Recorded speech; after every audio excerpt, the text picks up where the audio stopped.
հայրենակիցներ, մենք հենց հիմա քիչ առաջ, րոպեներ առաջ,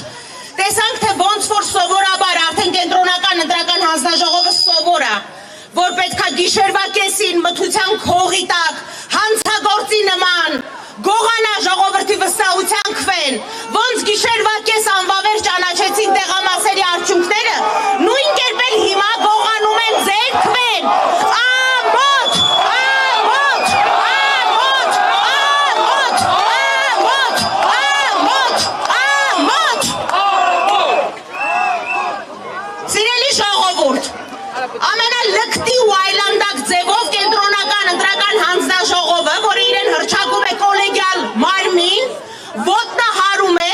մեր հայրենակիցների, 3000-ից ավել մեր հայրենակիցների ընտրելու իրավունքը,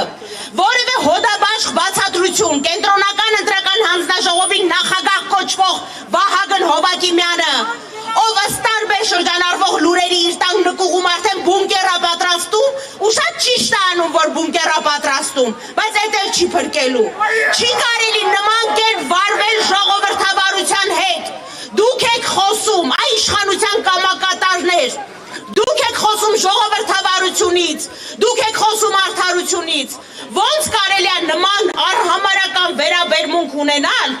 մեր ժողովրդի ընտրություն կատարած մեր հայրենակիցների քվեի նկատմամբ, սա ամենավերջին մակարդակի լկտիություն է, որովհետև ակնհայտ է, որ կոնկրետ կենտրոնական ընտրական հանձնաժողովը ուղղորդվում է մեկ մարդու կողմից, ու այդ մարդը Նիկոլ Փաշինյանն է, ովին վերտադրում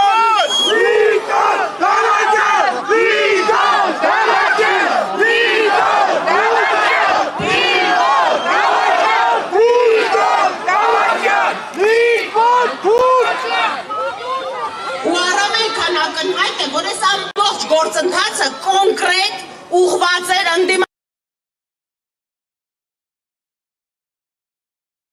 գործընթացի միակ նպատակը թույլ չտալն էր, որ Բարգավաճ Հայաստան կուսակցությունը հայտնվի խորհրդարանում։ Ես իհարկե հասկանում եմ, որ դուք սարսափած եք հավաքական ընդդիմության գաղափարից, որովհետև ձերը պառակտելն է, ձերը սև ու սպիտակի տարանջատումն է, ձերը մարդկանց մեջ ատելություն ու թշնամանք սերմանելն է, բայց ժողովրդի այս ցասումը, ժողովրդի այս ամոթանքը դուք այս շենքում թառած պաշտոնյաներ ստիպված եք լինելու հանդուրժել ձեր ամբողջ կյանքի ընթացքում, դա ասել եմ նիստերի դահլիճում, որ այս ամոթի խարանը ձեր ճակատին ման եք գալու, որ դարձել եք իշխանությունների ձեռքի գործիք, որոնց օգտագործում են, բայց բոլորը գիտեն, թե օգտագործվելուց հետո նրանց հետ ինչ են անում։ Ամոթ ձեզ։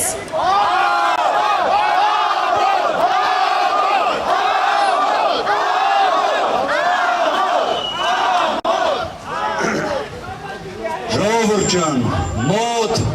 մի ժամ առաջ կհիշեք, ես կանխատեսում արեցի, որ հենց նման զարգացում ենք տեսնելու։ Անկեղծ եմ ասում, նաև այդ դահլիճում էլ ուղիղ ասեցի, թող ես սխալված լինեմ, թող մենք սխալված լինենք, բայց ԿՊ-ԿՀ-ից ուրիշ բան սպասել հնարավոր չէ, ժողովուրդ ջան, ամոթ!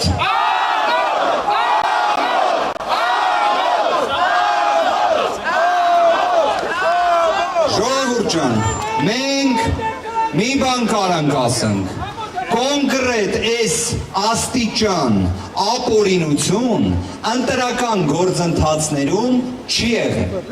Չի եղել, որ կենտրոնական ընտրական հանձնաժողովը վարչական դատարանի վճռի պայմաններում, որ պետք է կատարի վերաքվեարկություն, չանի դա, սենց նախադեպ չկա, ու այս լինում է մեր բոլորի աչքի առաջ, բայց այս ամեն ինչը նաև նպատակ ունի, որ ձեզանից շատերի մոտ հուսահատություն առաջանա, ու բայց դա չի լինելու, ժողովուրդ ջան, չի լինելու, տրամադրությունները տեղը,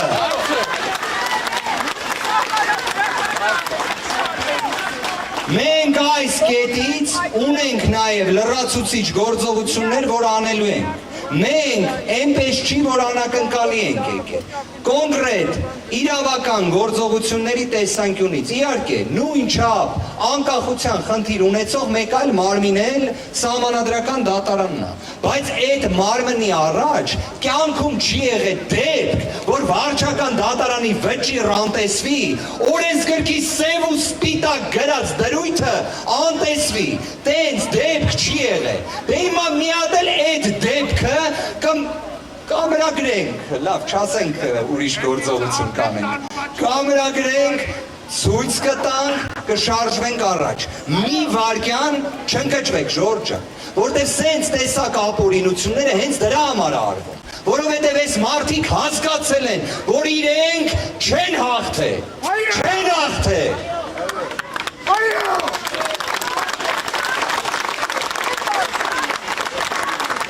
իսկ ԿՊ-ի, ԿՀ-ին մի հատ էլ կասենք, ուղղակի մարդկայնորեն, ինչքանով որ դա հնարավոր է, ամոթ,